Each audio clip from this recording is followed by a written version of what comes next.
Hello and Klaatu Barada Nikto. Welcome to Best of the Rest. My name is Chris Logan, and I am joined, as always, by my genetically organized robotic technology co-host, Andrew Williams.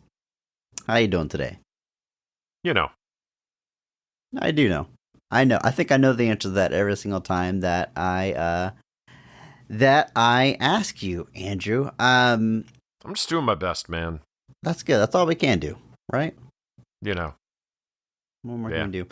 Yesterday, it was very exciting. I went and got a haircut, which that was last weekend for me. So. Oh, okay. Good times. Good times. I mean, my hair's still really long. It's a very basic haircut. But the point is, I was kind of on the other side of town, and I was looking for a place to buy some movies. It's a part of town I don't go to very often. And like, What part of town is Google. This is just Memorial area. It's like Beltway and I-10. It's only, I say other side of town. It's only like 20 minutes from me. But I was gonna say that's not the other side of town from you at all. That's I guess the the bigger thing is that I was over there without the family and it was just me, so I was free to like go look at shops that no one else would care about. Maybe that's the more important part of the story here. But at any case, I this like horror shop popped up, and so I was like, okay, I've never been there before. I went to check it out, and it turns out it was part of like this huge indoor antique mall, almost flea market type setup, where, you know, every store has its own little square, a little booth or whatever. I never found the store I found on Google, but I found a lot of other interesting shops, including some excellent retro gaming stores. And Andrew, I bought a Famicom, which is the Japanese version of the Nintendo Entertainment System that released first. And unlike later Nintendo systems, it looks totally different, has its own style. I've always wanted one. I do have the Super Famicom, but now I have the original. It's a thing that I own, and I'm pretty happy about that. That's pretty sweet. Like the Super Famicom was their Super Nintendo, I'm guessing. Yeah, and that one it still looks a little different, but the designs are starting to kind of align a little bit. Has the same controller. Is there a particular reason why they weren't just the same thing? Just marketing, as far as I can tell, because like when the NES launches a few years after the Famicom, and they like started Nintendo North America, and they had like a team design the American version of the console, and just to sell to Americans. I don't know, but by the time you get to like N64 is the first time where they look identical. I think they're still region locked with the cartridges, but I guess once you start having just cut the little things off. Once you get to like, you know, video game magazines and of course the internet, and everyone can kind of see these consoles, I guess there's no point to really regionalize them as much. I don't know the reason. Not that there was ever a reason to regionalize them, but well, yeah, no, I guess not. But yeah, I guess you got to match that. You know, the NES and its gray box was more the North American aesthetic of the time. It does look very 80s. Boring. I get it.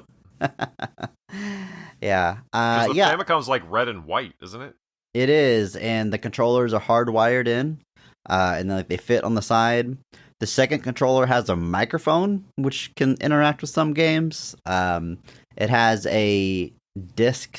I didn't buy this, but there's an add-on Famicom disc system that reads like floppy disks, games off of floppy disk. It's got a lot of cool features. But I brought it home, and I was like, you know what? I should have bought a game for this. So like, it's just sitting in my room right now. I got to go back and pick up a few games. But I got that, and then I got the Super Famicom version of Super Metroid, my favorite video game of all time. So it was, Andrew, it was a good day for me. It was a good shopping day. Excellent. I'm glad to hear it. It's cool. Like, you know, people talk about like you can just find something online. Why don't you just buy it there? They have the thrill of the hunt, as it were, you know, except I'm not hunting people. Man. I didn't know I was humans. I'm hunting stuff. I didn't know I was going to see physically in my life a Famicom or that Super Metro. I didn't know I was going to come across that. So the joy of coming across it, and these shops are actually reasonably priced, competitively priced. Retro video game collecting used to be a lot of fun 10 years ago, but it's just gotten absolutely absurd with like people slab video games now, Andrew. Like you slab and grade a comic. Like it's just it's insane because it's so all dumb. artificial. These aren't actually rare things. Anyway, don't need to go on that tangent. But when you can find like a good priced, nice items like that, it's a good day. People will say that about almost like anything. Like, you know, it used to be that stuff went for more than it sold for just because of that. But like the idea of like, you know, TikTok gave rise to a bunch of like retro game shops, and some of them were just charging like insane prices for like, you know, an N64, of which there are millions of N64s out there. People will still be like $300-$400 for like a full set. It's like, no, it's not worth that. Like, it's just not. Like, and they list them, and there's people that are just happy to have them not sell versus sell them for a price that people would absolutely buy them for. And, you know, I still dream of getting that translucent colored plastic N64 to put in my the kind of purplish console. One? Well, there was a purple. I think they did all the colors. I think they did all of them. But I still think about that because they've done some N64 games on the Switch and stuff like that. But there's something about that. And some of them just haven't gotten. Like, my brother always used to play a game called Jet Force Gemini. I don't know if you remember that one. God, the name sounds familiar. I'm sure if I Google it, I don't think it's ever been upgraded to anything. And I don't think they ever did anything else with it. But I remember playing that game, thought it was a blast. And, like, they've done GoldenEye fighting upgrades. Games, like the beat 'em up game? No, okay. No, this is like a shooter. It's like a third-person shooter, maybe. But even like GoldenEye, it doesn't hit the same as the couch co-op, slappers only, paintball rules on. Dude, I love. Every time we booted this up fairly recently with friends. We were playing on the Switch though, and I was like, "Guys, let's do License to Kill, slappers only." And they're like, "No, License to Kill was a one-hit kills, but it's you can only slap them." It's hilarious. Dude, it's great. Dude, that would be the best. How would you not want to do that? Man, yeah, good times. Well, next time I'm there. Yeah, I was gonna say we'll have to hit up these shops next time you're here. It's actually close to your stomping grounds when you are in town. I just meant we should play GoldenEye, but yeah, we can go to the shops Oh, too. yeah. Okay, we'll do both. I'm way into slappers only, License to Kill. What's the point otherwise? Just watch up judo chop to everyone.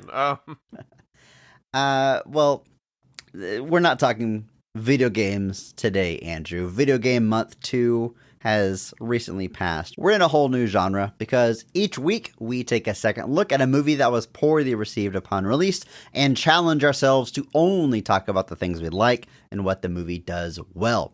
It is Sci-Fi Reboot Month, and this week we are talking the 2008 film The Day the Earth Stood Still. Andrew, what is your history with this movie? Both the 2008 film we are discussing and the 1950s original. I saw this one. I saw the remake at least once because I know I've seen clips from it, and I knew that like watching it back, like seeing some of the Keanu scenes and stuff like that, I know I'd seen them before. Remember when they announced that it was definitely, you know, at that time in my life, that was 2008. I was pretty knee deep into my film snob phase. We're both stroking our things at the same time. Yeah. Talking about being a film snob, we're both stroking our beards. Yeah. So I was pretty knee deep into the whole just like, oh God, are there no new concepts while I lined up to go watch The Dark Knight? You know, just that kind of idea. But I definitely like hemmed and hawed, and like I remember even my dad was just kind of like, oh, what? They're remaking The Day the Earth Stood Still? Like, and then it was like with Keanu Reeves, and he was like, with Keanu Reeves, you know, this is back when Keanu was kind of at one of his more lower valleys. points. Yeah, like it's one of the lower Valley. points. You know, it's this post-Matrix, this is pre-John Wick, and this was kind of in even a more so point where like people were pretending that like he wasn't a very good actor. Like they were kind of like doing the whole like a Keanu only plays Keanu type thing. And I was like, and you know, at the time, I may have even bought into that. I was deep in the film snob phase. I didn't respect movies like Speed, which rules, by the way. But it's the original is something that, like, again, like my dad watches. It's like Planet of the Apes, like Day the Earth, like The Day the Earth Stood Still would be on TV, and my dad would put it on, and he'd watch it and be like, this is great. And I would be like, I don't know what this is, and I don't care about this man walking around town with a child. You know, later I rewatched the original, and it's a classic. You know, when I saw it and saw Planet of the Apes on the big screen, I kind of went back and watched like a lot of like classic sci-fi, like 20 Million Miles to Earth and The Day the Earth Stood Still and stuff like that. But yeah, so the original film I do still like a lot. I have a lot of respect for it, for what it was doing, especially since it was 1951, which is like, I mean, Planet of the Apes is 1968, and so that's like 17 years before that. And it's just, it's an interesting way to see those science fiction stories and see what they were predicting and how maybe they weren't that far off. But so the new movie, not a whole lot of experience with, was interested in going back and checking it out after all this time. But I do have a lot of love and respect for that original The Day the Earth Stood Still, directed by the legendary Robert Wise and written by the very, very underrated Edmund H. North. I've never seen this one until this week, the remake. I was certainly familiar. I mean, I knew it was a remake when it came out. I don't think I've sat and watched the original beginning to end. It's something I do need to remedy. But I've seen clips. I'm familiar with it. I know the story, and I've just watched enough retrospectives. Greatest sci-fi movies of all time, whether it's a video essay or documentary or whatever. Like I'm very familiar with like its place in film history, and certainly appreciate it. So, man, remakes are a funny thing. Something I couldn't. Last week we talked Total Recall, which we had positive to say about it, but like at the end of the day, if I'm gonna go back and watch Total Recall, I'm gonna watch the original.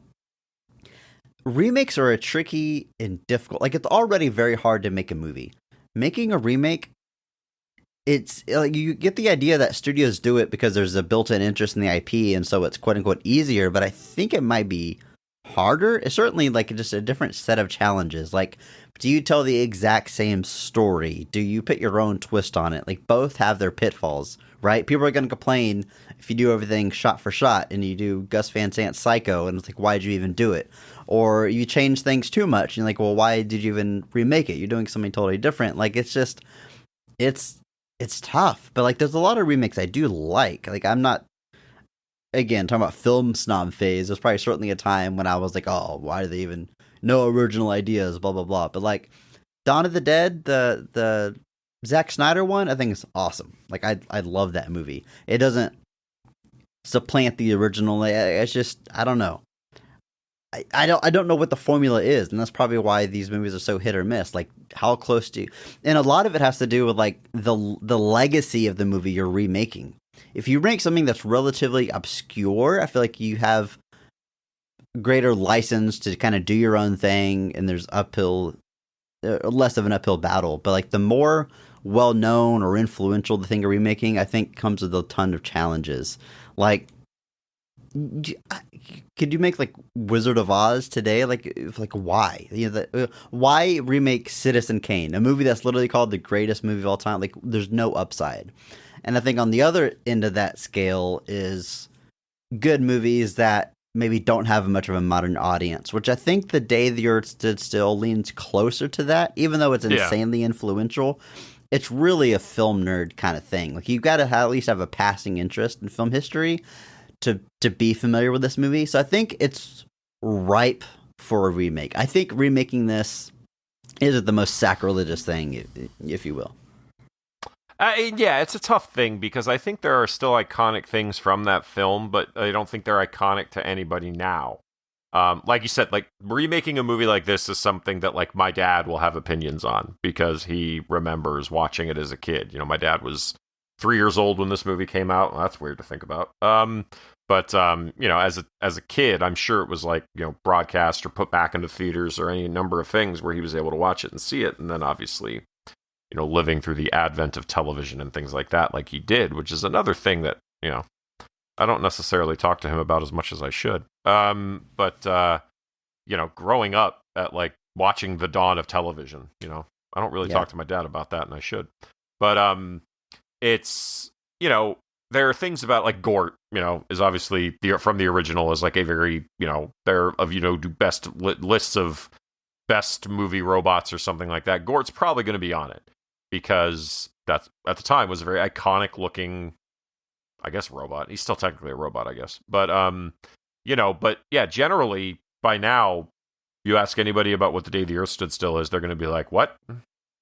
It's just not something that has a general, even especially in 2007 or 8. I still think even by then, like generally people just didn't.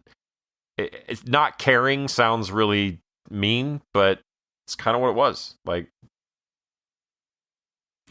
I mean, we talk about how generations younger than us don't have the experience we had watching a VHS over and over again, or the Nicktoons we watched or whatever. We wax poetic about, oh man, what's lost? But something we had lost, even it's just a generation after generation thing. Like our generation older than us could look at our generation and the options we had with cable television and VHS, even this having movies at home. We're like, man, you're missing out on what we had, which was 3 channels, one television, and you got, maybe you could stay up late and watch from like 9 to 11, and like whatever they're broadcasting at that time is what you had to watch. And that's how you see a lot of stuff like this, like old sci-fi and stuff that's cheap to play on TV. Like it's a whole different viewing experience and what you get from that. So even, by the time you get to our generation, like that was lost. So yeah, 2008, I think it's safe to say that a lot of people had never seen the original. Maybe they knew it was a remake. Maybe they knew the name, but didn't know the details. So again, I think these are mostly things that are pointing in the direction of good for remaking a movie, or work in your favor, I should say. Yeah, I would generally agree. I think, if you there's concepts, that, maybe weren't executed to their full potential at the time that I think you definitely could go back. And this is a movie that I think is definitely open to an idea of, the base concept of the movie. We'll talk about it in a bit. I think you could do that almost any time and have that be a relevant tragically topic. Yes, sadly, for yes, better yes. or worse. Yeah. So it's I do agree generally. Like I'm not, and I used to be like in 2008, I'm sure I was knee deep and I already said it. Like remakes, I'm sure it was just like, while again, lining up to see Iron Man or Batman or whatever movie was coming out that year. But sometimes there's an idea that I think can be, like Planet of the Apes, a great example. In 2011, did I think Planet of the Apes was something we needed to go back to? No, but they're great, and I'm glad those movies exist. Well, this movie was released December 12th of 2008, made on a budget of $80 million, and at the box office, it brings in $233.1 million. Actually, a pretty successful box office run. Critically, however, it's panned by critics. It holds just a 21% critic score on Rotten Tomatoes, so you only got 1 of 5 critics recommending this movie, and some of those thumbs up might be weak thumbs up, if you know what I'm saying. So just by and large, yeah, safe to say it's not well received. No, I think that's the nice way of putting that. There was definitely a big air of why? I'm not gonna. Film critics, obviously, those are the film nerds we're talking about that are going to be intimately familiar with the original movie. And I think there was just a, it's and it's not totally unremoved from something like the general response to Total Recall, where you just had people that were kind of like, why did we do this? If this is, again, #PP, we'll talk about all the positives in a minute, but just like, if this is what you were going to do, why did you kind of even bother? Like, you're just not really going to do much with it. But we're here to say differently, though. But yeah, the general response at the time was very much, why? Taking a look at the creative team, I was actually surprised to see there's only 1 credited writer on this movie. Usually just a movie of this size, you get a few maybe story buys, a couple of rewrites. 1 man, and it gets even crazier when you look at that 1 man's filmography. The movie's written by David Scarpa, and I can list his entire filmography right now. Before this, he wrote The Last Castle in 2001, so 7 years before this. That Robert Redford prison movie that I actually think is pretty good. After this, he writes All the Money in the World, as well as Napoleon, both Ridley Scott films, and he's the writer of the upcoming Gladiator 2. So he just hops on the Ridley Scott train after this. But That's it. That's this man's entire filmography, and I didn't find like too much other work in the film industry. Usually, when you see a sparse writing credits, well, they're also out there producing or directing or doing TV. But that's about all I can find on this guy. I mean, he just lives comfortably off the sales of his scripts, or he just picks and chooses very carefully his script rewrites. Maybe he's doing ghost rewrites. I don't know, but I was just very shocked to see the limited number of credits by this man.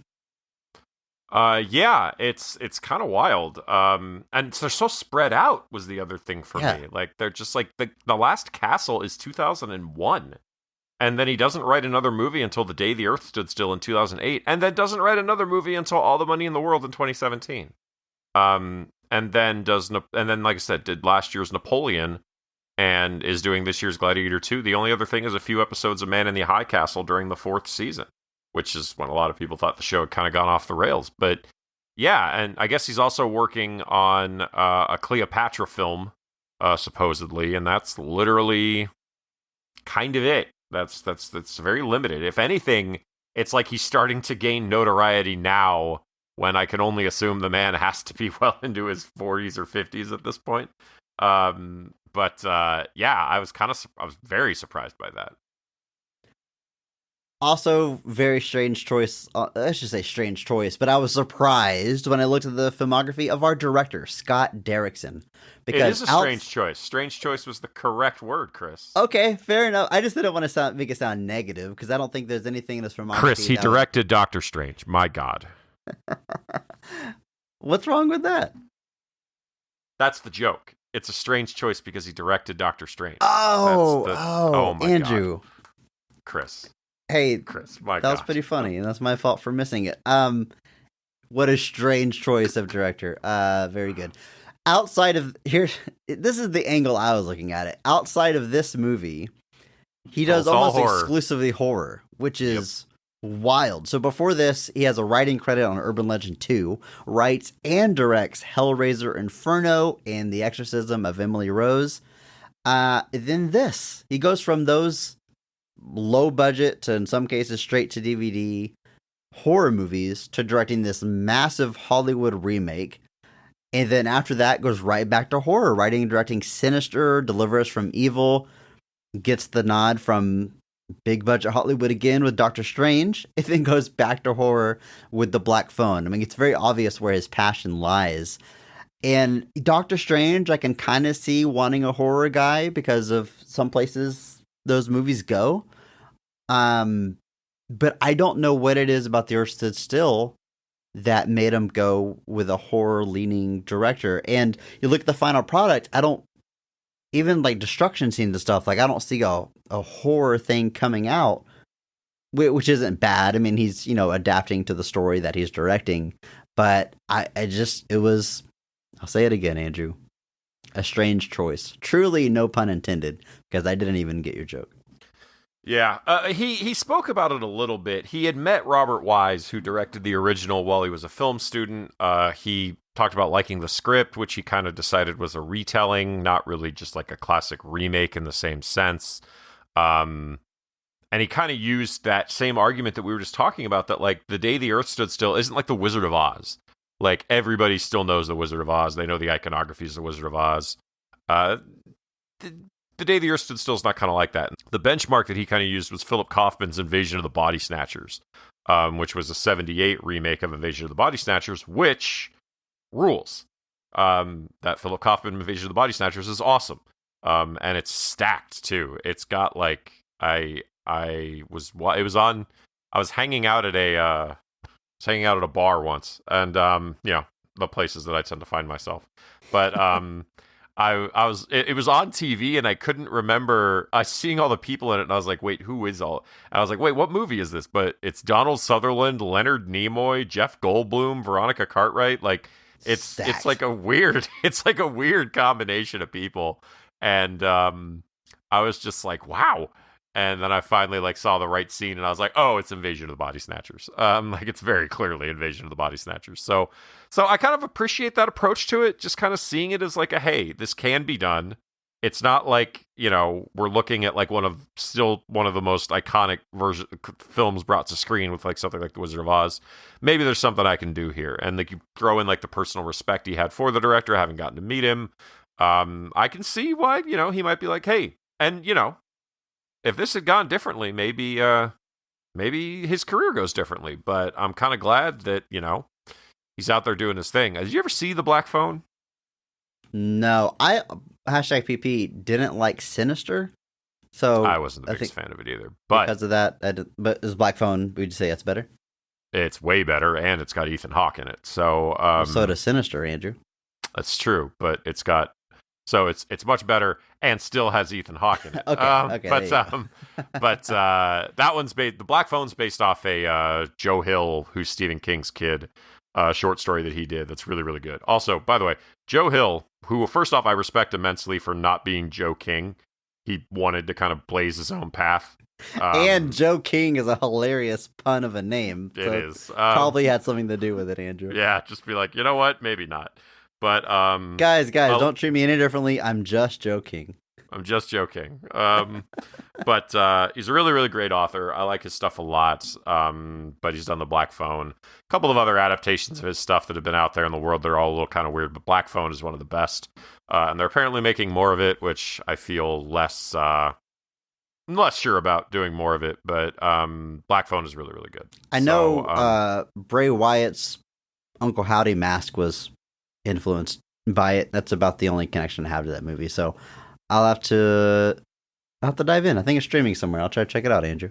You should indeed. So anyway, yeah, so Scott Derrickson does, I agree, definitely, putting aside our pun for now, would seem like an odd choice now in retrospect, but at the time, I mean, the only, I would actually think what was a little more strange would be that, like, they tapped the guy from Hellraiser Inferno and The Exorcism of Emily Rose alone to be the guy who directs this, but it's only 2 movies at that point, I guess. You can't really necessarily say that's the thing he does at that point, but he definitely does go back to horror after this. And I mean, horror directors will tell you that generally speaking, it's a lower stakes type of filmmaking because the expectations are, there's not usually as many hands in the kitchen with stuff like that. Like, I mean, Sinister is made for $3 million and versus this movie, which was made for 80. Even like The Exorcism of Emily Rose was made. Wow, Exorcism of Emily Rose was 19 million. That's expensive as heck. I didn't even realize that. So I don't know where I'm going with this now. Never mind. I mean, 19 million is still a fraction of the budget of $80 million. So yeah, it's much lower ceiling, easier to get a profit, less risk. I get it, Andrew. It's a solid point, but I think we just jump into this movie now. Talk about everything that we do like, all the positives of The Day the Earth Stood Still. Are you ready? Yes.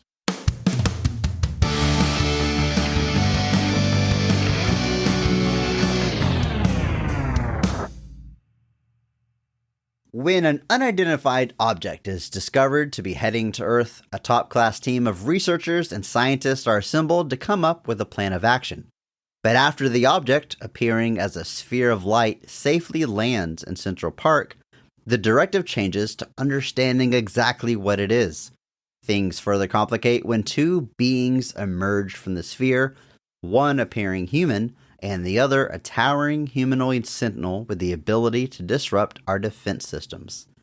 The alien, named Klaatu, is freed from military imprisonment by astrobiologist Helen Benson.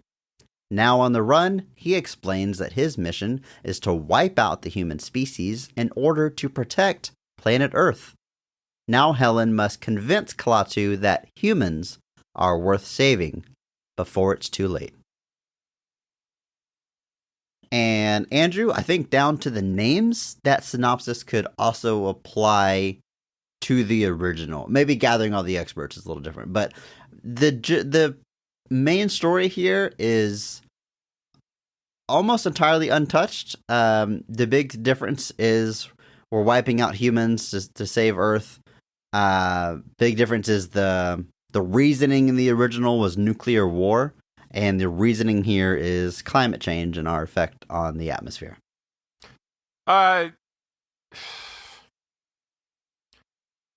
In short, yeah, kind of. In long, no, not really, because what does happen What am I in this missing? movie? What am I missing? So in the original, we never get to the point where anything is actually destroying humanity. Like, Well, I didn't say that. I said my synopsis applies to the original. I didn't say the movies themselves don't do anything different, but I didn't mention things getting wiped out in my synopsis. Okay, even in the synopsis, the point of Klaatu's visit in the original is not to destroy Earth, it is to warn Earth. Okay. The message is much more, we're concerned at this point, and if you keep doing what you're doing, then maybe something bad's going to happen to you later. He tries to appeal to our greater senses, which was his first mistake.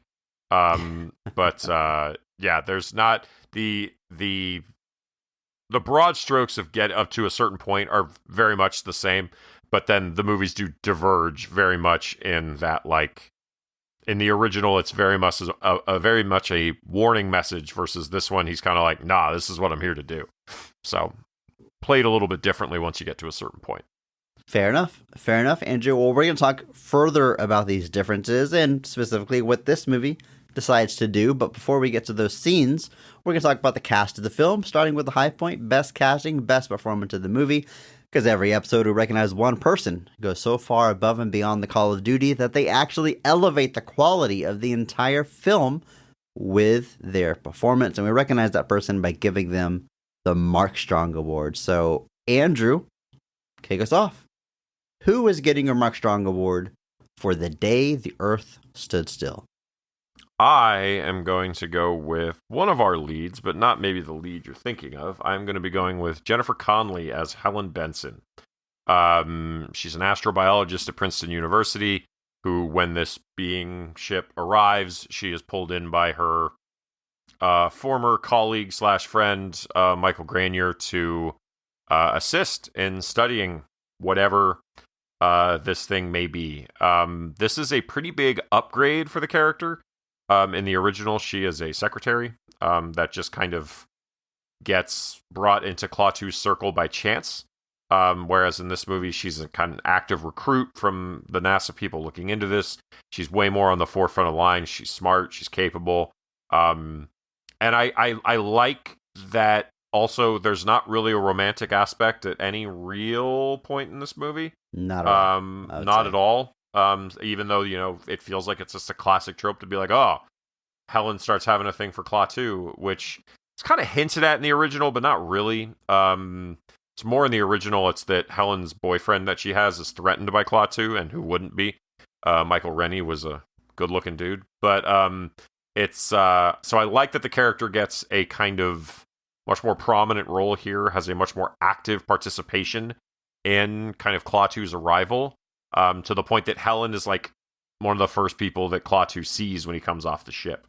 And I think those are all cool changes. And so she kind of has this journey through the film where she kind of has to plead to Klaatu's better senses, because Klaatu does say, hey, I'm here to destroy you guys.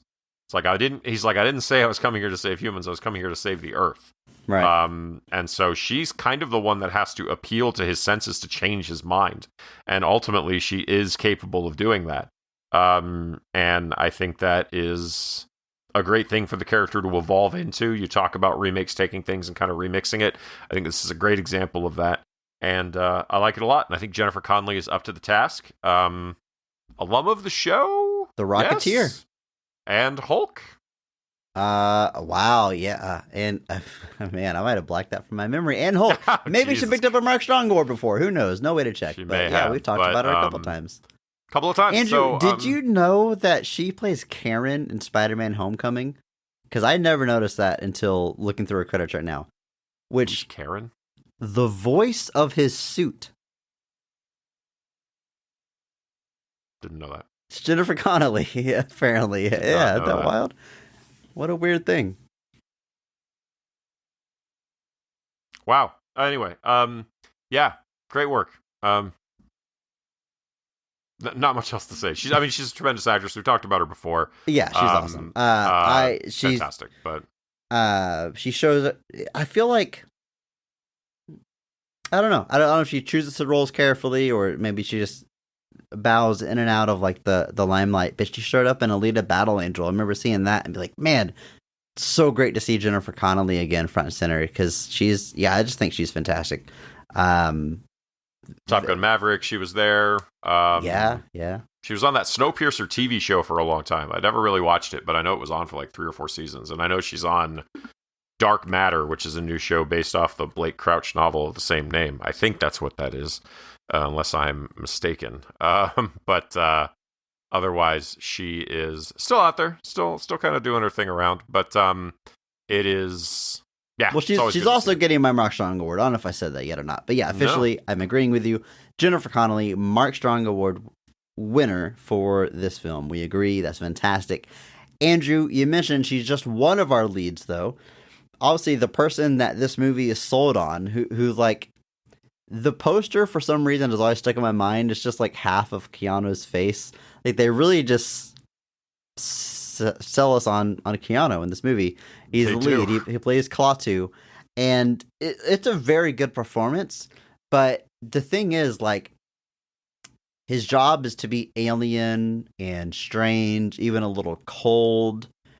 And I think Keanu does it all very well and detached. But like, yeah, I think he nails that. But like, if I'm looking for a Mark Strong Award winner, I'm looking for someone who's gonna like play some other levels or depths or kick it up a little bit. I think he's doing exactly right, but just as written, it's not really like, from a performance standpoint, the show stealing character to play, if that makes any sense. I hope it doesn't sound too backhanded, because I do think Keanu is doing a very good job. His restraint, I think, is very impressive. And I think, I mean, he had that stigma for a while. I think we've kind of, as a society, shaken it off of like pretending like he doesn't know how to act. But, compare this to like his California surfer dude-esque persona or his action films. I mean, it's totally different. I think it's very good casting because Keanu, he's just a distinct looking person, I guess. It's like him being an alien, I think he just has interesting features. Just almost hard to really like. It's a very unique looking individual. Yeah. I think it's, like if they were to do this movie again, I think like Benedict Cumberbatch would be like a good one, right? Just a strange looking person. So good casting, good performance. I think a previous Mark Strong Award winner. We did all those Matrix sequels. I'm sure he picked one up before. No way to check, but a good performance from Keanu Reeves. The Replacements, absolutely, he had to get one right there, right? Yeah, absolutely. There's no way not, right? Yeah, there's no way. There's no way. No, yeah, and so he is taking over for Michael Rennie, who played Klaatu in the original. And Michael Rennie does play it a lot more charismatically. He plays him like, the way you know that Michael Rennie's Klaatu is not human is because he doesn't understand anything on Earth. It's not that he can't talk. It's not that he doesn't have charm or charisma. It's that when somebody hands him money, he doesn't know what it is. And like in the original movie, like he's hanging out with the kid in that movie. And because, the mom goes off with her boyfriend and just leaves her son with this mysterious stranger staying at the same boarding house they are. Apparently a thing you did in 1951. Okay, sure. And so like he's hanging out with the kid, and the kid's showing him like Arlington Memorial Cemetery where his dad is, and he's like we have cemeteries, but not like this. And he doesn't know he's confused at the concept of a cemetery filled only with people who died in wars, because where he's from, there's no wars. The kid takes out money so they can go to the movies, and he's like, oh, well, I don't have money, but he pulls out like 7 diamonds from his pocket. And he's like, do you think they'd accept these? And he swaps the kid $2 for 2 diamonds because he doesn't know any better. He has no idea.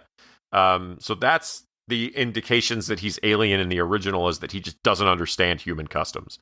Whereas in this one, there is a more detached, kind of cold nature to Klaatu, where he tends to understand things a little bit more, but there's this kind of otherworldly sense to him. And in the original, it's Patricia Neal that plays Helen, and she likes him, but her boyfriend is threatened by him because, again, who wouldn't be? But she doesn't really catch on as well, simply because her son's the one doing all the interacting. So with Keanu here, I remember there actually being jokes at the time that like, oh, he needs to play an alien who doesn't talk much. Keanu's perfect. And I was like, hey, you shut up. I think he is a good pick for this. I think he does bring a performance here. Anybody who says Keanu can't act at this point just isn't watching. You watch Bill and Ted to even Point Break, even though he's playing two versions of the same surfer character, it's different. Like, he can be the goofy one, he can be the serious one. Then you look at even something like The Replacements, where he's like the jaded football star. And like, you take it to The Matrix, you take it to John Wick, you take it to... Yeah, the man can act. Yeah. Cut it out, people, if you're still on the Keanu sucks train. Which you shouldn't be, because it just makes you a jerk at this point. But, and dude, we did Constantine. There's no way he's not a Mark Strong Award winner. Again, no way to check, but he's probably a multi-time Mark Strong Award winner at this point. Absolutely. There's no way. Speaking of Mark Strong Award winner, Andrew, Jaden Smith plays Jacob, Jennifer Connelly's stepson in this movie. And boy, howdy, I know it might have been controversial to give Jaden Smith that Mark Strong Award back on our After Earth episode, but the kid can act. And this is he's so good in this movie. He is just so, and I guess I don't know his background as far as like what training he had or acting school or whatever, but it feels to me like he just has this natural charisma and likability. And even he's a bit of a, I don't want to say anything negative about this kid character, because he's been through a lot, but he gives Jennifer Connelly's character a hard time and doesn't trust Klaatu and kind of messes things up at times. But he's still like, you can tell he's still just a kid at the end of the day, and just has that likability and cuteness, and it's some of the most emotional for a movie about the destruction or end of the earth. Some of the most emotional moments in this movie are entirely hinged on his performance, and he absolutely knocks it out of the park. He has got, he retired from acting, so his filmography is pretty limited now, but this and The Karate Kid, clearly, if he wanted to pursue this path, I think would have turned in a number of great performances, but this is certainly one of them.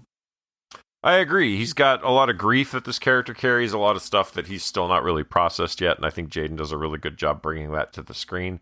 He was in The Pursuit of Happiness a couple years before this, and then this, and then Karate Kid. I mean, those three in a row, I think, would have been any case study. And then After Earth, of course. I mean, we talked about After Earth. We don't need to relitigate that one, but, most people involved kind of see it as a misstep. And, at the same time, like, it's like when the Razzies gave a Razzie to the kid that was in the new Firestarter movie, and everyone was just like, guys, what are you doing? Go after adults all you want, but like kids got enough problems already without adding on like an official group of adults being like, this kid was so bad in their role, they need to be judged harshly online. But like, it's whatever. I completely understand why somebody would want to walk away from it, and I support that decision. Not so much the chemtrails, though. It's a pretty small scope, again, for a movie that's covering the entire, fate of humanity. I think those are our main players, but there's some smaller bit parts with some pretty high-profile actors I think we should talk about. You have John Cleese in an essentially one-scene performance as Professor Barnhart, and he plays a key role in helping Klaatu understand that humanity has the capability of changing, and maybe we should be given more time. And it's John Cleese, mostly known as a funny guy, not really bringing comedy here, bringing more of a sense of, dare I say, gravitas. As a again, professor, mathematician, and it's a good again, one little almost cameo like performance. Yeah, he's taking over a role that is in the original film, but they play it a little bit different here. He is kind of, in this movie, he's the one that Helen is like, he's the one that can change your mind about humanity, and she takes it to him. Whereas in the original film, Helen's son is named Bobby. I don't think he's named that here. He's Jacob here. But they actually go to see, basically, Klaatu kind of asks Bobby who's the greatest living person, and he suggests this guy named Professor Barnhart. And they go to see him, and he's not there. And so the way they play the scene in the original is Klaatu sees the equation on his board. Basically, in the original film, Barnhart is trying to solve the three-body problem, basically, which is, the long and short of it is, it's a classical mechanics issue of trying to determine how three objects would essentially calculating the trajectory of three objects orbiting each other. And there's no answer. There's no closed form answer. There are answers that sort of work, but you can't really determine the answer. That's kind of the joke of the three-body problem, is there is no solution. So in the original film, Klaatu gives him a solution to this problem. And that's how he gets Barnhart to come find him in the original. Now in this one, Barnhart is seen as the kind of a person that could potentially change Klaatu's mind, and they do a version of that equation thing where they kind of work together for a moment and they figure it out. And it's a fun little scene when they're interacting on the blackboard, kind of figuring it out together, and then they have an extended conversation. And it's a fun little one-off performance. I mean, I'm not really going to say too much else. John Cleese is John Cleese. He's, we all know who he is from Monty Python and then later stuff, like Fish Called Wanda, things like that, which, he's great in. But here lately, he's taken a bit of a turn, so I don't really have a whole lot else to say about him. But for the one spot he is here, he actually said that doing a dramatic role here was actually kind of freeing for once versus kind of being relied on to do comedy. And I think he did a good job here. John Hamm plays Michael Granier. And this is he pops up a few times throughout the movie. And when I first see him, like, oh, it's John Hamm. He obviously knows Jennifer Connelly's character. He's going to be like a main character, and he's really not. And then I got to remember, like, this is 2008. This is like Mad Men is just now taking off. He's not movie star John Hamm yet. He can still play small parts like this that are ultimately kind of insignificant, but still doing a good job. I mean, it's John Hamm. You know him, you like him. I like he's got this big scene in the beginning where he's first telling everybody why they were assembled, about this object flying towards Earth, and they talked about how they consulted with some scientists for the dialogue, because typically screenwriters tend to write very nerdy scientific dialogue for scientists, and the actual scientists were like, yeah, he would probably just say like, there's like, oh shit, there's a rock heading towards Earth, like, and the other scientists would get it. Like, they talk like humans. And so I think John Hamm's a perfect person to like play a smart scientist guy, but not a stereotypical nerd. Like, he talks like a normal person, which he's a way to play like a normal like a normal person scientist, like just somebody that's kind of like, this thing's headed straight for us. John Hamm is John Hamm. You know everything there is to know about him, but yeah, it's a small part, so it's weird to see him and stuff like that, where he literally shows up for like 30 seconds, like the end of the A-Team, where he's like right at the end, and just that cameo bit at the end, and it's like, would anybody have even known who John Hamm was at the time for that cameo? Like, I don't know. But here, like I said, just a few scenes, ends up aiding our would-be heroes trying to stop Gort from destroying the Earth. And dies? I guess. Yeah. Yeah, it was kind of... It's not really made clear what... Like, he's not responsive after the car crashes, and then we never find anything out, so... Did you know John Hamm doesn't wear underwear, Andrew? Hamaconda. Okay, you do know everything there doesn't know about John Hamm. You said that. I was kind of challenge you a little bit, but no, you're in on it. Kathy Bates is in this movie, probably the last person we need to talk about. She plays Regina Jackson. She is the Secretary of Defense in this film. She answers to the president, which I think we never actually see the president, right? No. I think it's kind of interesting to make the figurehead the Secretary of Defense, which makes sense because we're in defense mode, but like we never even he's faceless. The president was here talking to him a few times on the phone, but never cast anybody as the president. But I mean, dude, it's Kathy Bates. She's an all-time great.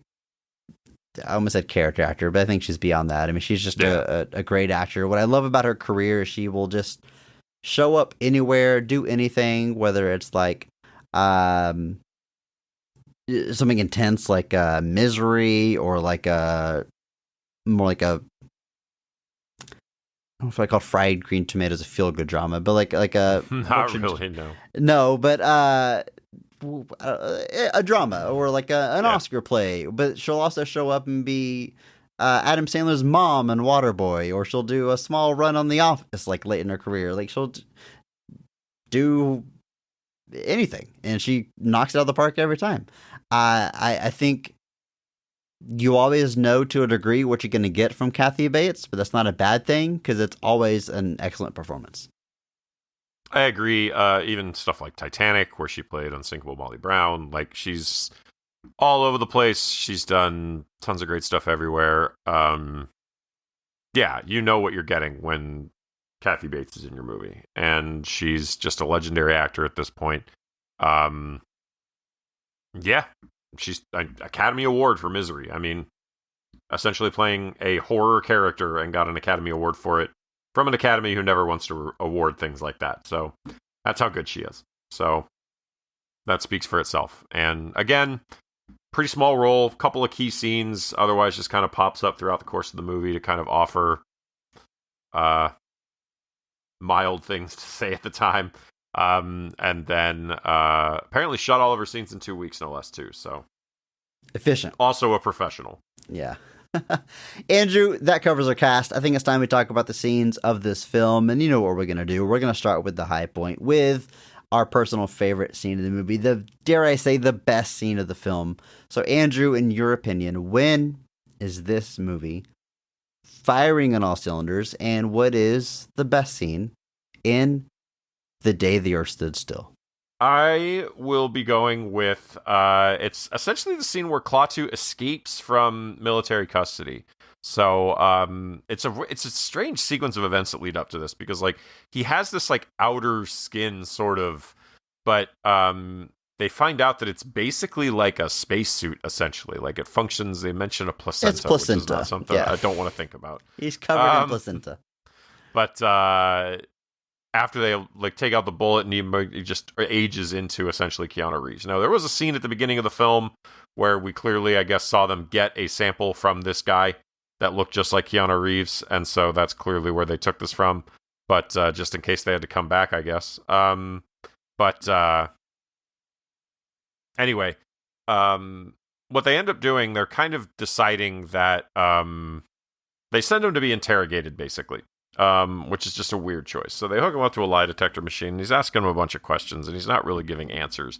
But then he apparently unveils this cool, like, sort of power of technology, control of technology sort of thing, where he's able to essentially command this guy through the lie detector machine, like, in a reverse way. And it's weird as heck, but looks cool, and the effect is cool, and it establishes almost a menace to the character, like not a menace, but like a malicious intent almost, where he's just like, I'm not going to play by these rules. I've got my mission. Maybe your first hint that maybe this Klaatu is not quite as benevolent as the original one was, which I'm fine with. But he's able to command this guy through there. He basically asks him how to get out of the building, takes his suit for good measure. Can't go out there and hospital stuff. That'd be terrible. So, and then we see this sequence of events unfold as he's able to leave throughout the building, and then everybody kind of has to deal with the aftermath of this. But kind of even just that clip of the lie detector test, where you can tell that Klaatu is operating on a very different wavelength than everyone else on this planet, I think is just a really great way at setting the tone for how this character is going to be different and how this movie is going to play out different. So that was definitely the first scene that stood out to me. I really like how the U.S. military makes the dumbest decisions from the start, which I don't mean this like as an attack on the screenwriting or the movie, but it's like, first of all, they shoot Klaatu before he ever shows that any ill intent. Like, as soon as he walks off the spaceship, he gets shot. They take him, and as soon as they see that he's like humanoid, they assume they can use a sedative on him. They decide they're going to lock him up. They're going to interrogate him. They're going to use a lie detector test on him, on an alien. Like, and he's like alone in this room with the person giving the lie detector test, because again, they think he's been sedated. It's just it's a thing where like the military is our government. Like, they're one and the same. Like, the U.S. government is just a military base, and all defensive measures, which I feel like this movie is taking it to an almost satirical degree. But I think it's kind of the point. The whole idea of this movie is like how humans kind of suck at deciding where to go as a species, and that starts with our leaders. So, yeah, I like this scene, but I'm real struck with the military base by just like how just how dumb they are. From Kathy Bates' character on down, just the way they treat them, and it's one of those things that makes me wonder, like, if this happened, if an alien landed in Central Park, would the events that unfold be too different than what we have here? Sadly, probably not. But what I like about Klaatu escaping, and really just, he's got moments of violence, I guess, throughout this movie, but he never seems menacing or even intimidating. It's all so matter of fact. It's like, well, I need to escape here. You're in my way. I will zap you or crush you or throw you or blow up your helicopter or whatever it is I need to do, because I need to carry out my mission and what I'm here for. So it's not like cold, like he doesn't care about humans, but he's just very logical, Spock-like in his logic. I mean, that right down to, like, to save Earth, have to wipe out humanity, they're the problem. It's a very Spock-like, or I say Vulcan-like reasoning. I was reminded of that a lot. Like, there's a lot of, I guess you could call them tropes in this movie that we've seen a million times, like whether it's a computer or a robot or an alien that's looking at humanity in a logical sense and decides that the biggest threat to us is us, therefore the logical thing is to wipe us out, right? I mean, that's Ultron. I mean, that's any number of sci-fi tropes. That's Skynet. That's Terminator. That's everything. Yeah, exactly. And it's just one of those things that in 1951 that was probably a much newer idea than it is now. And that's not, again, this isn't anything backhanded at this movie, but I just I appreciated seeing the trope. And what I will say is the original film is not presenting the issue that they have with us in that way. The original movie is presenting it more as we are concerned with humanity becoming a threat to the rest of us. It is far less what we're doing to Earth and far more that if we take nuclear power to space, now we are potentially taking our territorialistic Earth side antagonism and going to project it into the universe. And that's what Klaatu is basically saying. We're not going to stand for that. He's like, so I'm telling you, you got to figure it out, because if you don't, then we may have to come back and figure it out for you. Like, that sort of thing. Like, peace at all costs. We're Star Trek, but we will go Star Wars on your ass if we have to. Yeah, basically. If you basically prove to us that you will be a threat to us in space, we will handle you. Like I said, peace at all costs. It's that's kind of the message he leaves. Now, in this one, they're presenting it a lot more as Earth is one of the few planets that can support complex life, and humans are destroying it. And I thought that was so interesting. It's because it's not like we need to move here now, but like we need to, like you just said, we need to preserve this place just because it's important. Maybe we'll need it. Maybe other places, other life forms in the universe may need this at some point. And you're supporting all these different types of species you're going to inadvertently wipe out if you continue on this path. So we need to protect it. But even just the idea that, you get rid of humans and then maybe something else becomes the dominant species, and that species doesn't destroy the planet. Like, it's, they're thinking on a cosmic sense. They ain't thinking on a week to week sense. And so it is interesting. But like as he says, he's like, if the Earth dies, humanity dies. But if humanity dies, the Earth lives, basically. The Earth will survive. And there's already people who insist that the Earth will survive us no matter what. Basically, the Earth will last beyond humans, and it will recover, essentially, one way or another. But, will it, is the question. Because here's the thing again. Humanity, we're thinking in terms of, years in a cosmic sense, whereas the Earth can think in eons. The Earth has all the time in the world. We don't. So there's that whole question. But just, it's a interesting message to approach, and I think it makes for an interesting upgrade to Klaatu's mission, and it also adds in that sense of, like you said, it's not like an outward, like, threatening intimidation, but just that underlying sense of almost a sense of, you forced us to do this. Like, by, we don't enjoy the fact that we have to do this, but, we have to.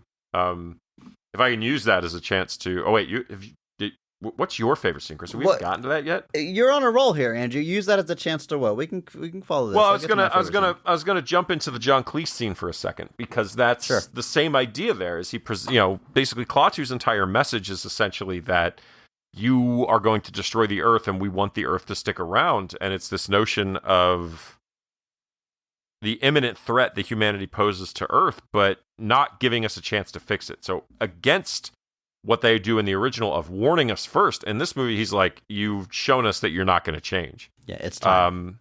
It's time. And then John Cleese is the one that presents to him and says, well, what happened to your planet? And he says, oh, the sun was about to extinguish and we were going to die. And he's like, so a crisis spurred you to change. An imminent threat to your existence is what kicked you guys into realizing you needed to change. And he's like, so why won't you give us that chance?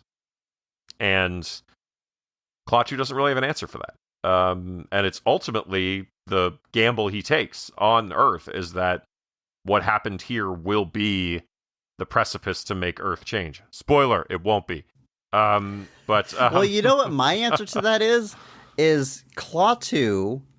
The difference between Klaatu's species and their crisis and our crisis is Klaatu's species didn't cause the sun to die. Well, that's the thing. We don't know that they didn't cause that.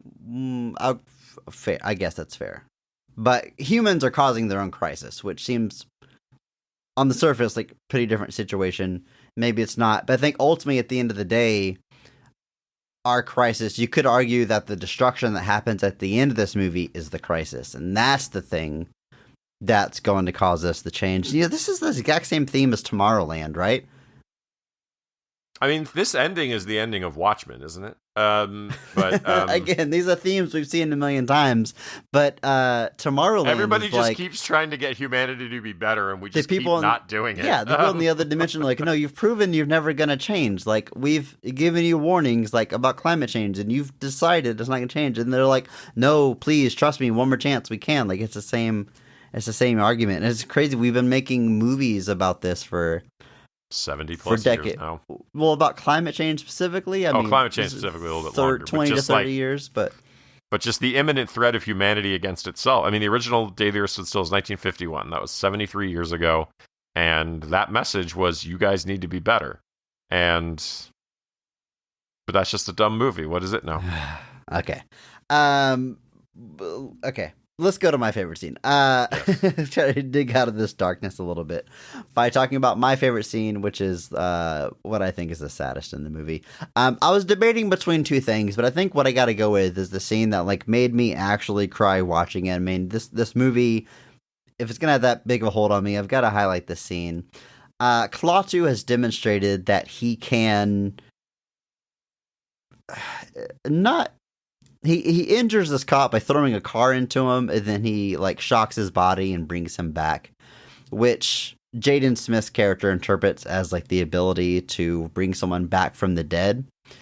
So there's a moment where Jaden Smith and Klaatu are on their own for a little while, and they're going to the spot where they're supposed to meet up with Helen, with Jennifer Connelly's character, a place they've predetermined they would meet, which is where his dad is buried. His dad was a soldier. He's in a military cemetery, which is, I guess, a callback to the original. And they're there to meet, and he takes Klaatu to where his dad's headstone is and says, all right, bring him back. You have the power. You can do this. And it's so heartbreaking for him to have this hope. Like, he's seen what Klaatu can do. He's like, oh, damn, I can get my dad back. Like, I'm right there. Like, I've got the man who can do it. I've got the body. Do it. Bring it back. Like, he truly believes he can have this. And Klaatu, like, puts together what he wants. And Klaatu has to explain to him that he can't do it. And like this is an alien that doesn't really understand Earth or humans and our relationships, but he feels like he has to comfort this kid. It's a big part of like Klaatu's transformation over the course of this movie, and I love what he says because it's very Klaatu. It's very logic driven and everything, but it's also his attempt to soothe him. He says, "Nothing ever truly dies. The universe wastes nothing. Everything is simply transformed," which is a very unifying, sweet idea, but it's gonna mean nothing to this 10-year-old kid that just wants his dad back, you know? Like, Right.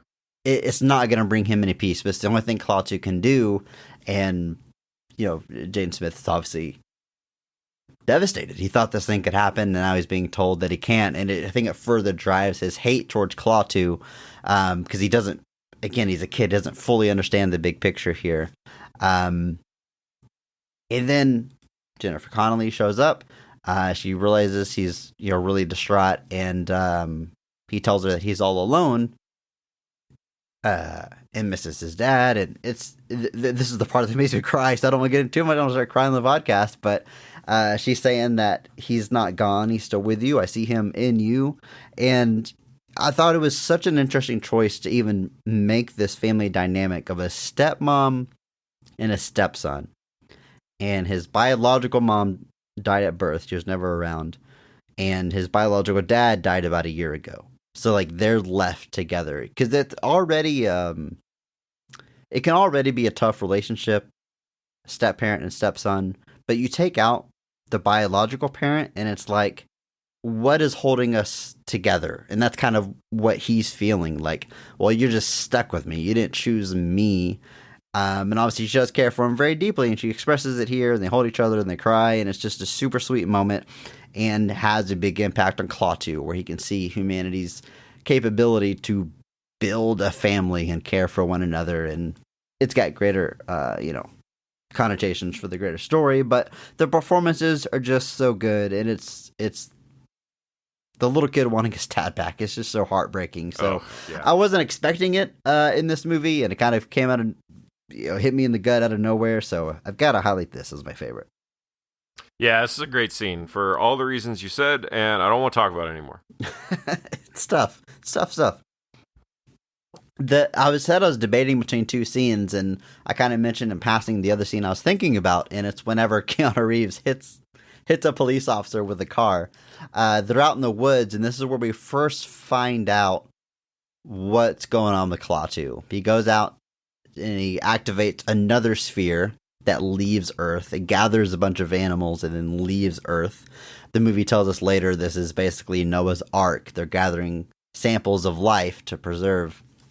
And he tells her, she's like, I thought you were going to save us. He said, no, I said I was going to save Earth. Like, the only way to do that is to wipe out humans. And again, he says it so matter-of-factly and not menacingly, and he doesn't become a villain. He's just explaining his very logical mission. And a cop rolls up on him because they're all wanted at this point. And again, someone's in Klaatu's way. He just has to get him out of the way. The cop tells him to put his hands on the car. He does. And then he uses his ability to launch the car into this police officer. It just kills the dude. That's my note. I'm like, he just kills this guy. And of course, Jaden Smith is freaking out. You killed him. He's like, let me finish. He walks over there. He touches him. He brings it back. He brings him back. And you know that the cop's going to live. But it's just so jarring. I really like the abilities of Klaatu are kind of not explained 100%, and I kind of like that. It seems to have some like abilities to like travel through electrical currents. Seems to be the kind of the basis of it, but we don't know exactly, and that's fine because he's an alien and we don't need to understand it all. But I just the matter of factness of this scene while they're discussing the end of humanity, I think is just interesting juxtaposition, and so I really liked the way this one played out as well. I agree. I think this is a great sequence. I like this one a lot. Because for him, it is all very matter of fact. So he treats it matter of factly. He's also got this balm or this weird tube. Like, I don't know if it's his own placenta thing that he's got the sample of that he's using to heal what things. A weird but like sentence. It's because like he uses it on himself, and then he like puts it in this guy's mouth, and it heals him, and it's just kind of like, oh, I know where that's been. It's a sample that he got from Helen, but I don't remember what this. Yeah, I don't remember what the sample was. When they took the sample of like the skin he had. Oh yeah, she's like, I want a sample. She's like, I want a sample of that, and then they end up with all of it because it turns out it all came off his body. So, and the original he has some kind of, they call it a salve, which is just a balm. That does the same thing. Like he puts it on his bullet wound and it heals almost immediately, but they do that off screen. And for him, it reminds me a little bit of, there's a scene in Star Trek 4 where they go back in time to like the 80s when Star Trek 4 takes place, and they end up at a hospital at one point. It's so wonderful though, but I do love it. It's so great. Directed by Leonard Nimoy, I think. It is a there's a scene where they're at a hospital because I think Chekhov gets committed or something, ends up in a hospital. I think he's in a wreck or he gets hit or something. And McCoy, their doctor, is like walking through the hospital, and he's like appalled at how awful medicine is in this time period.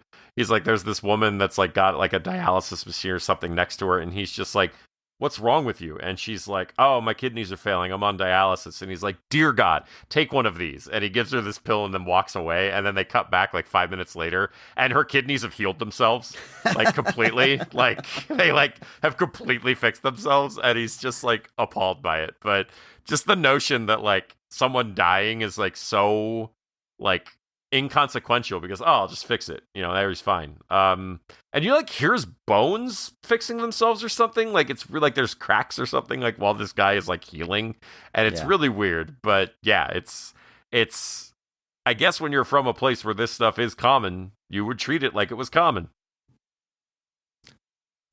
Checks out. Something they do in Star Trek 4. I gotta rewatch that because I remember they used those the defibrillator paddles for something in Star Trek 4 to get away, I think. But they used those defibrillators here again, which, Andrew, do you know that like every single time you've seen defibrillators used on TV or movies, it's the wrong use of those things? They don't bring back a heart that's stopped. They fix an irregular heartbeat. They shock it back into rhythm. But they're always resurrecting people with it in movies, and that's not what those things actually do. It's just like a dramatic device made up in our fiction. Yeah. Largely. Yeah. I don't know. That's it. This movie is very 2008 in a lot of ways, which I always like to just point these things out. Like, Kathy Bates at one point says she wants to use every drone aircraft. Obviously, we would just say drones at this point. And at one point, they're showing her these videos from around the world of different spheres that have activated. And she says, which of our agencies gathered this intel? And the guy goes, none of them. We got these off the internet. Which is just funny that like video sharing is relatively new in 2008. It's got to be explained in the movie. Yeah, I heard that and was like, when did this movie come out again? All right, I guess. I got to think from a Hollywood perspective, a big reason for remaking this in 2008 is like 1951. Man, we've come a long way in special visual effects, right? So like you can do this story on a much larger scale. And some of the money shots from the trailer are the, Gort like is eventually breaks into like nanobots essentially, although I think they're organic, they're little bugs, that cause a swarm that can disassemble entire stadiums in a matter of seconds, and an 18-wheeler and stuff. And this is one of those things about remakes that I think is really interesting, because you look at that original 1951, obviously today's standards, it's so quaint. It's a tall man in a cheap suit. That's a very hokey looking UFO. The music I do really like in that original, but it's what we consider like hokey old school sci-fi theremin type music. And so like, again, by today's standards, it looks so, I guess, cliche, but at the time it wasn't. Like, you released that in 1951. It's groundbreaking. It's awe-inspiring. It is is going to really make an audience think in 1951. And it's funny, like you look at the massive CG destruction at the end of this movie. It's so much grander than anything you would have seen in 1951, but it doesn't strike the same awe-inspiring feeling in a 2008 audience. And I don't know. That's just an interesting, like that, because Gort is like entirely CG as far as I can tell in this movie. Which you look at it, in 2024, you're like, yeah, he's pretty CG. Whereas you watch the 1951 now, you're like, oh, that's cool. It's a guy in a suit. And I'm not trying to get into a whole CG versus practical thing again, but like, it's you know what it is, Andrew? Let me sum up my rambling with this. You remember when the N64 came out? We talked about GoldenEye coincidentally earlier in this podcast. Like, I remember N64 comes out. I'm like, wow, this is the future of video games. It's the next big thing. I'm trading in my Super Nintendo. I'm getting N64. It's 3D. It's crazy. But you go back to those eras now, and the Super Nintendo, the 16-bit era, has aged so much better than early 3D. The N64 and PS1, those games are tough to go back to. Like, if you have nostalgia for them, you can typically get through them. But I think young gamers today probably don't think much of them. But again, before that, like the peak of sprite era has proved to be timeless. And I think the early 2000s, there's something similar happening with CG. We've talked about Daredevil. We talked about The Matrix Reloaded. We talked about like full body CG replacement doubles that have not aged well, but there's practical stuff from the 90s and 80s that have held up much better. And I think CG has evolved to a point where now we can have a character like Thanos, which is fantastic, and it's CG and it works as well as any practical character ever did, maybe better. But we had to get through that growing point. And I think that's what like 2000 to 2010 is. It's the N64 era where it was maybe groundbreaking at the time, but it wasn't there yet, and it only get much better, which makes it age worse in retrospect because we've seen that specific technology evolve so much. There's a point somewhere in this rambling, right, Andrew? Help me out here. Get me out of here. Yeah. CG used to look kind of rough. Yeah, I could have said that. I just think it's, I don't know, like, if you showed 2008 the day they're still to somebody in 1951, it'd blow their damn mind. They wouldn't be able to grasp how this was constructed. But like in 2008, it's kind of ho-hum. But like they did everything right. They, quote unquote, they took a 1951 movie and applied like modern grand special effects to it. But at the end of the day, it doesn't age as well. And it's just interesting. That's all. Hashtag PP. It is. Yeah. I mean, you run into that when, especially when CG was in its formative stages, people would take swings and it just wasn't quite there yet. I mean, we talked about it on some of the, like stuff like Daredevil or even some of our Raimi Spider-Man stuff. Like the CG just wasn't quite there yet. There's another one we talked about with that. I don't know. The Matrix 3 maybe falls into that a little bit.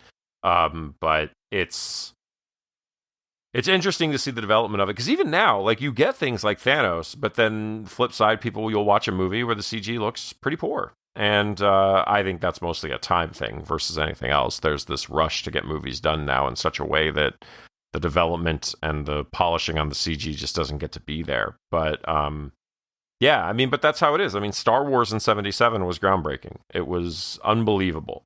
And you look at now people in their houses with a smartphone and a green screen can make a movie that looks kind of like Star Wars.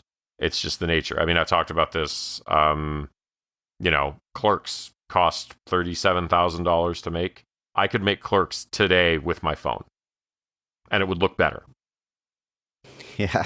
Yeah. And it would look crisper. Now, I don't know if that helps that movie, but movies, the technology changes, it shifts, it adapts, it moves through time. But it is interesting to look at that development and see how, especially looking at something like this, where it relies so heavily on that CG, and it would have been groundbreaking 70 years ago, but now, even now, looking back at it, we're just kind of like, well.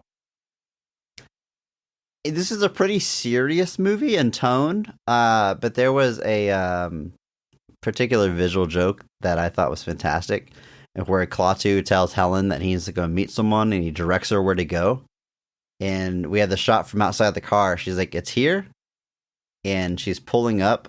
And as she pulls into a parking spot, you see the reflection of the McDonald's sign in the windshield. Like, this important place he had to go to is the McDonald's. Very good joke. He goes inside and sits and meets with an alien. And I thought this was such an interesting choice for them to speak to each other in a foreign language, and we get no subtitles. And it's like an extended scene. It's like probably a solid 2 minutes of them talking back and forth, where we aren't privy to the exact words that they're saying. If you turn subtitles on, you are. Are you serious? Yeah. It translates them into English? Yeah. Wow, I watch this without subtitles, Andrew, and there's no subtitles for it translated. So that's how about that? James Hong, the man he's talking to. We didn't talk about him during our cast rundown, but that's the quite legendary James Hong, alum of the show, from a little movie called Blade Runner, but also Big Trouble in Little China, classics like Wayne's World 2. The Shadow. Yeah, it's James Hong. He's great. All the Kung Fu Pandas. And I like this one little scene that they have. And when he does start talking in English, and I can follow the scene, and maybe you got more out of it with your subtitles, but he's explaining, like, he hated that he had to come here, and living life as a human is hard, but now that he's at the end of it, he's gonna miss it. And Klaatu at this time does not understand his change of heart or how he feels about humanity, and is sort of like foreshadowing for what Klaatu is going to go through with what he observes throughout this movie. But it's a nice scene. Yeah, I agree. No notes. Obviously, at the end, we have all this destruction happening, but Klaatu has decided that humanity maybe is worth saving, and we can turn things around, and he basically sacrifices himself to deactivate the destruction. And the movie abruptly ends after that. Like, he says to Helen, he says, "Your professor was right. At the precipice, we change." Which at that time, he's talking about both humanity and himself. At the end, he is deciding that he's changing when he sees what's happening to humanity. And he sacrificed himself to end it, and then the movie goes to black maybe 10 seconds after that. Like, it is the finale of this movie. But, Andrew, I enjoyed this one. Were the critics right, wrong? I don't know. It's got a huge shadow that it lives in, and if you said everything was done right the first time, why do we need to do it again? That's your take. That's fine. But I'll just say, watching this movie, I was sort of the way everything unfolds. Like, why is Klaatu here? What is his mission? Is Earth really going to be destroyed, like, right now? Like, those questions really pulled me through this movie. And along the way, we got some cool visuals. We got some great performances. We had a very key emotional scene in that cemetery. Just getting a thumbs up for me. I enjoyed it.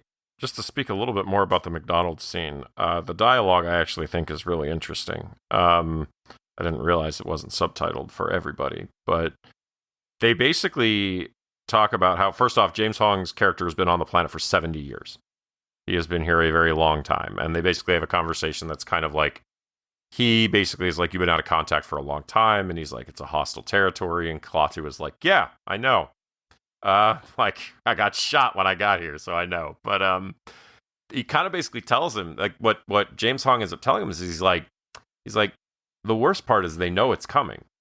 Like, they know the path they're on, and they just can't seem to do anything about it. And he's like, I tried to reason with them, and James Hong even says, he's like, they don't want to be reasoned with. Like, James Hong is basically like, I have grown to love this place, but he's like, humanity is not, like, basically everything he's seen from humanity is that there are pockets that it's good, but he's like, but as a whole, they can't help themselves. And then that leads into the rest of it. But it's actually a great little scene. I didn't realize, so I would actually watch it back with subtitles on. Have to check that out. It's tremendously good. And James Hong is great. But yeah, I think this works more than it doesn't. Like obviously it's gonna get comparisons to the original. I don't think there's any way around that. And the original is got, I'm sure at the time it was pretty cool to watch. The stuff with the stuff with the flying saucer in the original, I actually think is really, really cool. The way the way the saucer works in the original is it like cuts away, like it cuts out like a pie piece of itself to open up so that things can come out of it. I don't know how you did that in 1951. It looks super cool. The way that all is put together, I think, is a really genuinely cool thing. Gort obviously looks a little dated just because it's what it is. He doesn't look Robbie the Robot cool. Also, I just gotta say, #PP. I hate that they made Gort stand for something in this movie. Like, Gort is just what he's called in the original. Yeah.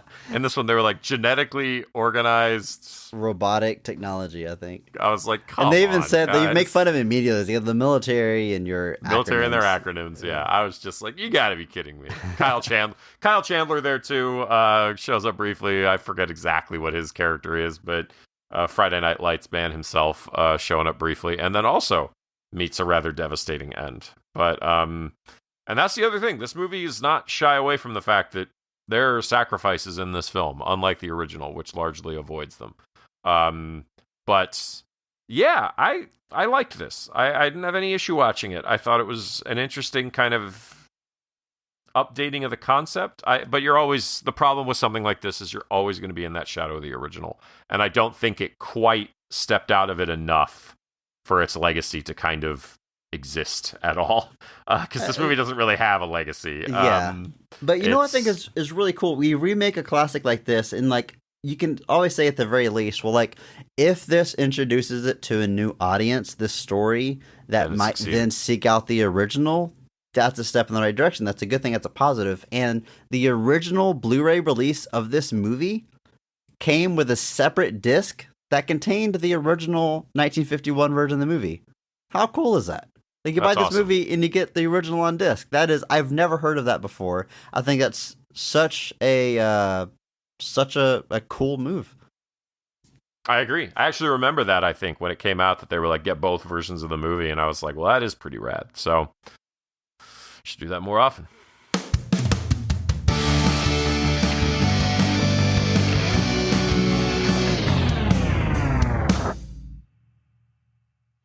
Andrew, these months just fly by. I can't believe we have one movie left in our sci-fi reboot month, and I don't know how that's possible. It's a whole month of movies, but I feel like we just fly right through it. Time just doesn't mean anything, apparently. But we got one more left, Andrew. Next week we'll be talking about RoboCop, the remake that I think everyone remembers that one. Unlike maybe The Earth Stood Still, I think everyone remembers they did a RoboCop reboot. It had a not great reception. I did see that movie, unlike the last couple ones we've talked about. I saw that in theaters.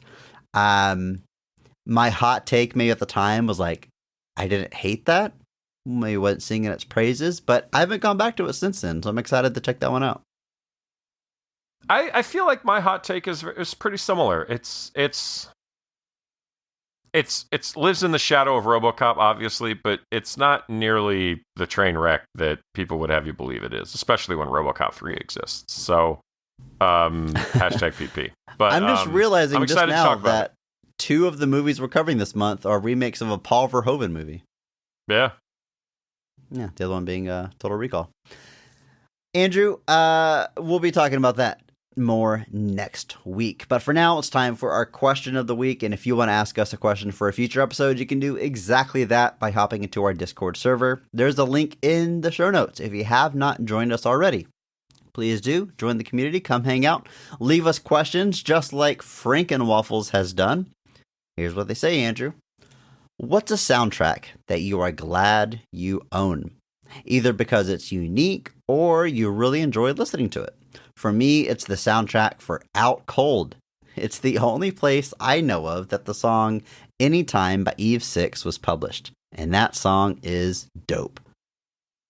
Andrew, I can't tell you how much I love this question. I have a lot of answers for it already, but before I get into those, the fact that their pick was Out Cold, that snowboarder movie that no one remembers from like 2003, maybe.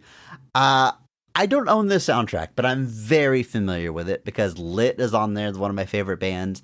Handsome Devil, which is like the most underrated pop punk band of that time, is on there. So if you're a fan of Blink 182 or Sum 41 or that era, and you haven't listened to Love and Kisses from the Underground, which is an album by Handsome Devil, I cannot recommend that to you enough. Go stream it right now. And I never hear anyone else talk about this such specific music. Eve 6, another good pull. I don't think I've heard that song, so I'm gonna have to definitely stream the Out Cold soundtrack now, or maybe go buy it, add it to my collection if I don't have it streaming. But man, that really took me back. They added on to it. They said it's one of the few soundtracks that's oops, all bangers. Very nice. The movie isn't too terrible either. It's very of its time. Well, the winter months are coming, and mayhaps. Have you seen Out Cold? Zach Galifianakis, one of his early roles. I don't have any thoughts about that movie that exists, so I would be going into this movie that I'm sure has aged extremely well. I was gonna say, I remember a few gags. I think it's pretty funny, but there's probably stuff that doesn't age too well. Chris, it this happens, movie has whatever. An 8%. Maybe we'll cover it on the podcast. Who knows? It is definitely making the podcast. All right, but as far as this question, soundtrack that you're glad that you own, Andrew, what is springing to mind? Nothing. Please start. For me, it is. I gotta go a lot of different directions here. I'm gonna say I have the Mondo, Fight Club on vinyl. It is the coolest vinyl packaging I've ever seen in my life. It's designed to look like IKEA furniture, and to open it, Andrew, you have to, there's this tab in the center, you have to rip the box in half. This pull tab that destroys the box that it comes in, because it's Fight Club, Andrew, and collectible vinyls are so anti-message of Fight Club, you have to destroy this thing to get inside. It gets better.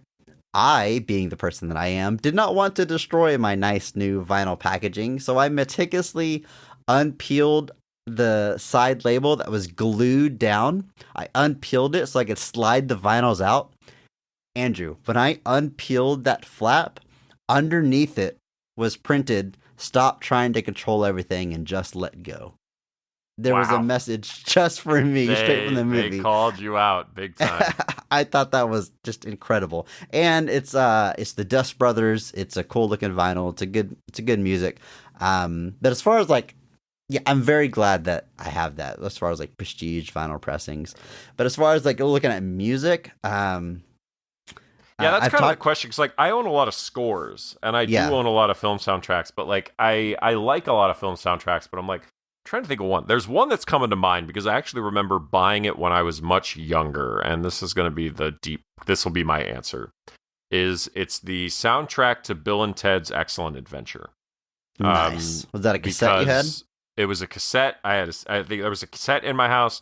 I bought the CD of it. I might still have the CD because a lot of those songs are they're by bands that almost never went on to anything.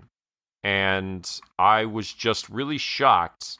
I'm pulling it up right now because I want to look at some of these because like these band like Extreme has a song on it. Extreme is maybe the one band on that soundtrack where I was like, oh, they have done other things. Yeah, I know one song other songs by Extreme, which is way better than the song by Mr. Big. But like it's there was another song on there by a guy named Glenn Burtnick, and the only reason I know his name is because he was in Styx for a while. Like that's how random and unheard of these people are. Glenn Burtnick was the bass player for Styx for a little while. But like bands like Tora Tora, Big Pig, Bricklin, Shark Island, Robbie Rob, like they're nobody. But that soundtrack is awesome. It's great, genuinely. Like it's a lot of 80s rock pop type stuff, but I think they're genuinely great songs that I absolutely love listening to. Like, I have that soundtrack in my Apple Music. It's available. I sometimes will literally just play that soundtrack because that movie I watched a lot as a kid, and that soundtrack, I was like, these are just great songs. And some of them are like great arena rock type stuff. And like, I went looking for other stuff by these bands, and there's almost nothing by most of them.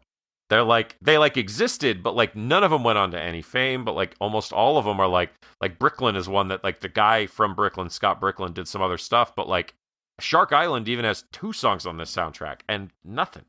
And I don't know if that's a testament to the relatively low profile of the movie or what, but like, man, I love this soundtrack. It is great. I remember the Bill and Ted 2 soundtrack had Primus on it, and that was actually probably the first time I heard Primus. Was that soundtrack, the Tommy the Cat? Primus is actually in Bill and Ted 2 briefly. They have to play before Wild Stallions at the Battle of the Bands. Talk about a bad spot on a lineup there. Yeah. You got to play before the band, and it's going to solve every issue the world ever has. And all you can do is play Tommy the Cat. But but that first soundtrack, I remember like I had money as a kid, and I remember buying it. The Ghostbusters soundtrack, probably a second place one. I had the original. Like the songs from Ghostbusters, not like the score. And that one's got some cool songs on it too, besides just Ghostbusters. But again, like 2 soundtracks that are just full of people who never went on to do anything else. The only other cut off the Ghostbusters soundtrack I remember. Bustin' makes you feel good. It does make you feel good, but not good enough to get a second hit. There is one song on that soundtrack that's by the Alessi Brothers, and they gained notoriety recently because they do that Seabird song. That's in the Spider-Man 2 PS4 that plays when you're taking all of Howard's pigeons to their new home. Okay, yeah. It's that song that's playing in the background there, and everybody just starts like, oh, now we'll go back and see what he's up to. Where is he? Where is he? And, you know, that terribly sad side plot. But, yeah, those 2, just full of songs that none of those people really went on to anything else. But I love those soundtracks, both of them. Good picks. I love the deep cuts here. I mean, I've talked about the Small Soldier soundtrack. I had that as an early CD, introduced me to a lot of classic rock. Still have that CD, still listen to that album.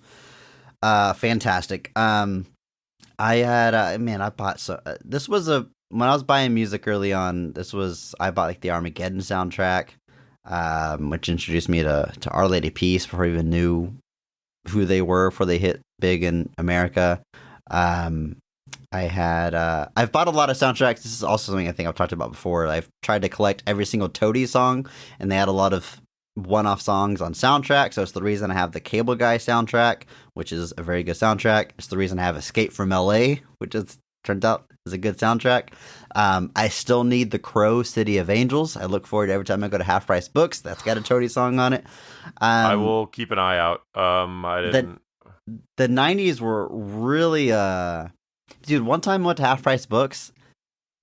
In their CD section for soundtracks, right next to each other was The Crow, and right next to that was City of Angels, the Nicolas Cage movie. It was The Crow City of Angels, but it's 2 separate soundtracks. I need the crappy Crow sequel, Crow City of Angels.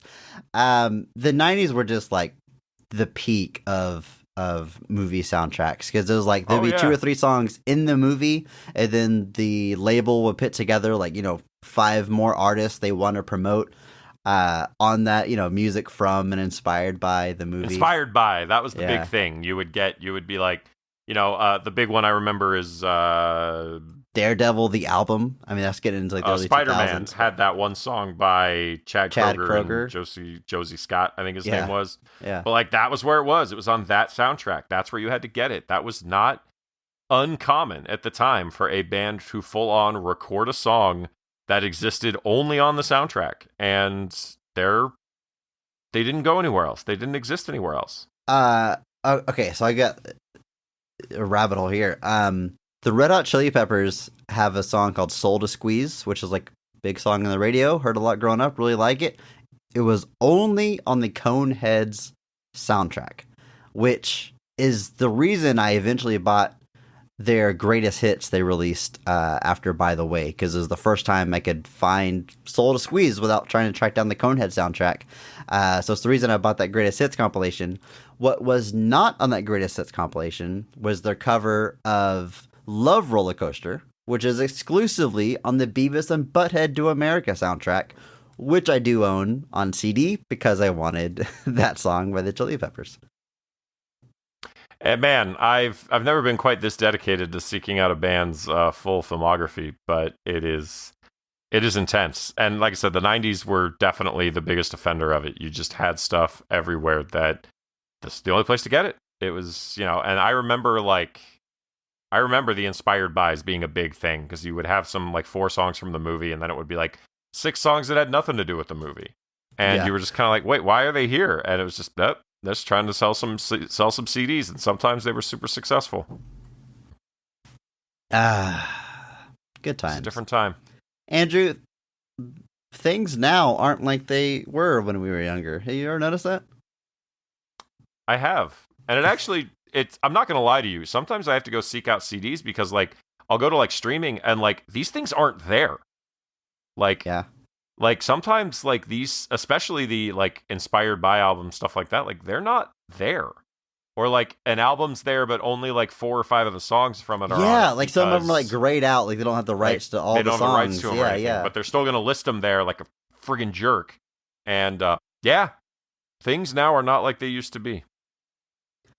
I don't want to say that everything now is worse than it used to be, but a great many things I care about are worse than they used to be. I want to hear about your deep dives on soundtracks. What are some soundtracks you own that you're proud of or were very influential on your music tastes?